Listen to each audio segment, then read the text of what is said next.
The story begins in a small American town where a man covered in blood enters an old shop. In his hand, he holds a strange toy monkey. He walks up to the shop counter and rings the bell to call the shop owner. The owner slowly comes out. The man looks extremely anxious and wants to sell the monkey as soon as possible. But just as he tries to negotiate a price with the shop owner, the toy monkey suddenly starts beating its tiny drums. The moment he sees this, the man's face turns pale as if he knows something terrible is about to happen. As soon as the drumming stops, a rat starts gnawing on a rope lying in the corner of the shop. The next moment, the shop owner meets with a bizarre accident and dies. However, the man does not seem too shocked by this. In a fit of rage, he picks up a flamethrower and burns the toy monkey to ashes. After this, the story shifts to the house of the main character, Hal. Hal has a twin brother named Bill. Since childhood, Bill has always tormented Hal, leading to a strained relationship between them. Their father had passed away a long time ago. One day, while the brothers were going through their father's old belongings in their free time, they came across a large box. When they opened the box, they found the same strange toy monkey inside. Bill picked it up and wound its spring, but it seemed broken. Annoyed, he threw the toy towards Hal and took his father's old deck of playing cards before heading to his room. The next day, when their babysitter Annie takes them out for a meal, Hal opens the car door, and he sees that the same toy monkey is lying on the back seat, but he doesn't take it too seriously. After reaching the restaurant, the three of them get engrossed in watching a chef's spectacular cooking performance. They have no idea that during this time, the toy monkey has moved to the driver's seat and suddenly starts beating the drums. Just then, the chef's knife flies out of his hand and strikes babysitter Annie's neck, killing her instantly. Hal feels a strange sense of fear, but before he can comprehend anything, the next moment soon, Annie's family arranged her funeral. Everyone considered it an unfortunate accident, but Hal felt something was off. He sensed that the incident might be connected to the toy monkey. As he suspected, the monkey began appearing in unexpected places where Hal never imagined. One day while he was in class, he felt his bag was unusually heavy. When he unzipped it, his eyes widened in shock. The cursed monkey was sitting inside. His brother Bill and some of his friends started mocking him. They insulted him by throwing bananas at him. When Hal returned home, his shirt and hair were covered in bananas. He was furious at his brother's actions. In anger, he took out all his frustration on the toy monkey. In frustration, he twisted the monkey's spring, and at that very moment, the monkey's drums started beating again. But this sound was a signal of impending doom. At the same time, Bill returned home and saw their mother standing in the kitchen, but she was eerily motionless.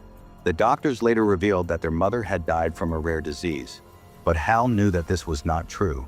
He had realized that whenever the toy monkey played the drum, someone would surely die, and these deaths were completely random. Anyone could be its next victim. Hal decided to destroy the monkey once and for all. He picked up a sharp knife and struck the monkey, but as soon as the knife touched the monkey's body, blood started oozing out, as if it were human blood. This was shocking for Hal, but drowned in the grief of his mother's death, he was in no state to think. He cut the monkey into pieces and threw them into the trash. A few days later, his aunt came to stay at their house, unaware that the real horror had just begun. The very next day, the same toy monkey somehow appeared at the aunt's house, completely intact, without a single scratch. Hal told Bill that this was a cursed monkey that took people's lives, but Bill didn't believe him. To prove Hal wrong, he wound up the monkey's spring again, and the next day his photo was hanging on the wall. He had just become a picture. It turned out that when Bill had gone camping, a herd of wild horses trampled him to death. Now both brothers understood how dangerous this toy was. They locked it inside a wooden box and threw it into an old well. After that, their lives returned to normal, and for 25 years everything remained peaceful. But one night, Aunt Hilda woke up to a strange noise. She picked up a stick and walked toward the basement to check what was happening. She looked around but saw nothing unusual. Just as she turned to go back upstairs, an old wooden step suddenly broke. Hilda lost her balance and fell down. Fortunately, they survived, but several fishing hooks had pierced their face. Enduring the pain, they began removing the hooks when a strange smell reached their nose. It had a burnt, gas-like odor. Moving slowly, they reached the kitchen and sniffed near the gas cylinder. Suddenly, their head caught fire. As they tried to run outside, they collided with a wooden beam. After Gada's mysterious death, It seemed that the cursed monkey had returned once again. Hal had become a supermarket manager and had no contact with his brother Bill. Out of fear of the cursed monkey, he had distanced himself from his wife and son. However, a few times a year, he would visit his son. With the holidays approaching, Hal planned a trip with his son, Pete. But that night, he had a bizarre dream. He saw himself lying on a cutting board while a monkey tried to slice him in half. The fear jolted him awake. Just then, his phone rang from an unknown number. Upon answering the call, he realized it was Bill. Bill informed him that their aunt had passed away and suspected that the cursed monkey was behind it. Since Bill lived far away, he asked Hal to check their aunt's house. At that very moment, while Hal was on the phone, an AC unit suddenly fell from the ceiling into the swimming pool, causing an electric current to spread through the water.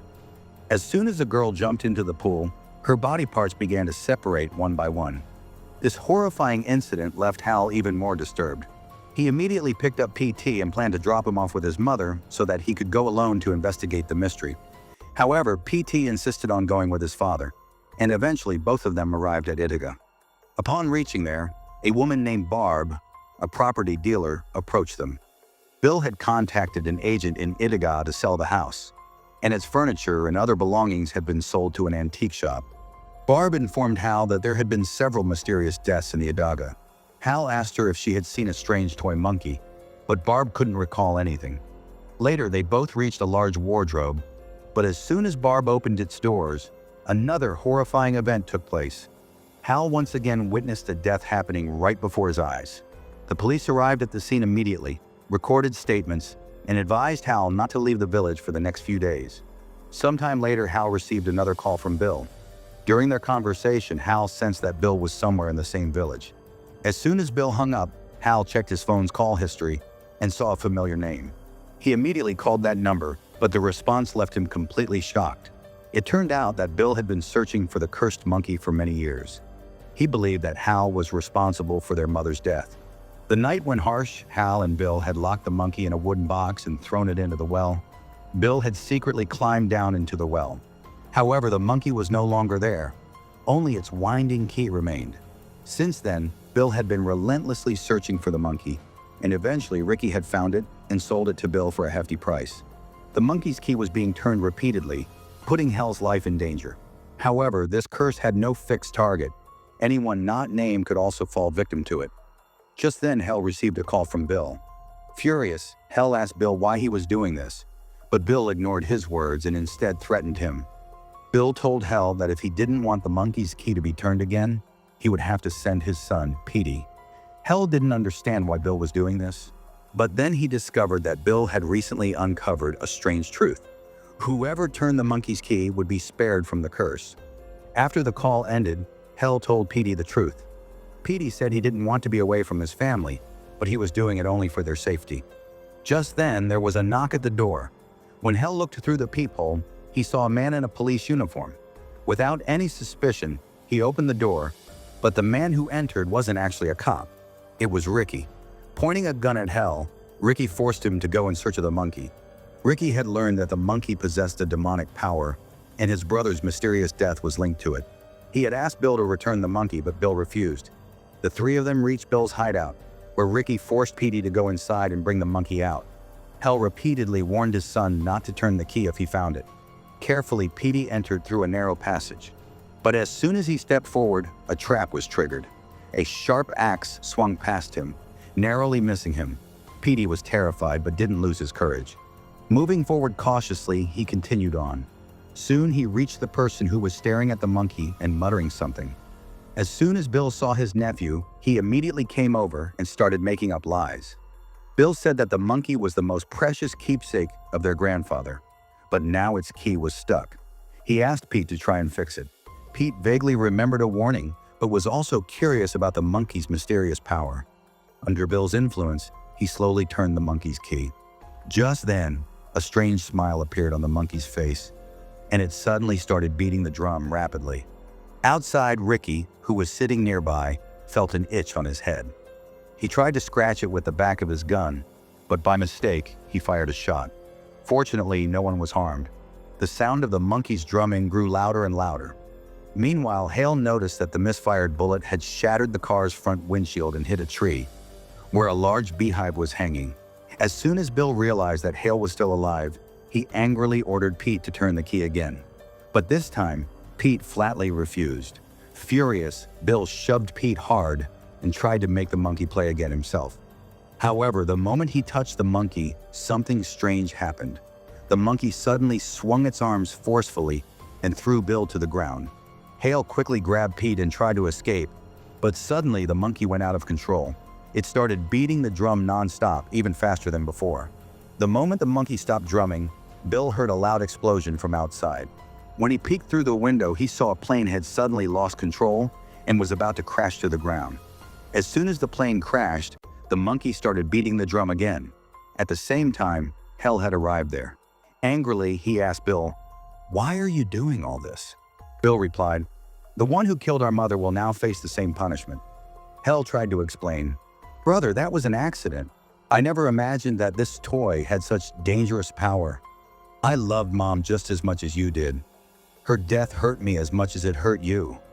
Slowly, Bill began to realize that this fire of hatred and revenge was only bringing destruction. The distance between the two brothers started to melt away. But just as they forgave each other, the monkey started beating the drum again. Hale immediately grabbed his son, Petey, and decided to leave the city.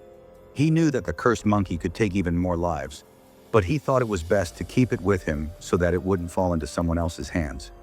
By then, the entire city had descended into chaos. Panic spread everywhere. Streets were jammed, and people were terrified. While stopped at a traffic signal with his car, Hale saw a mysterious man riding a black horse approaching from a distance. There was an eerie stillness on the man's face. Hale slightly bowed his head and looked at him. The horseman also glanced at him before moving ahead.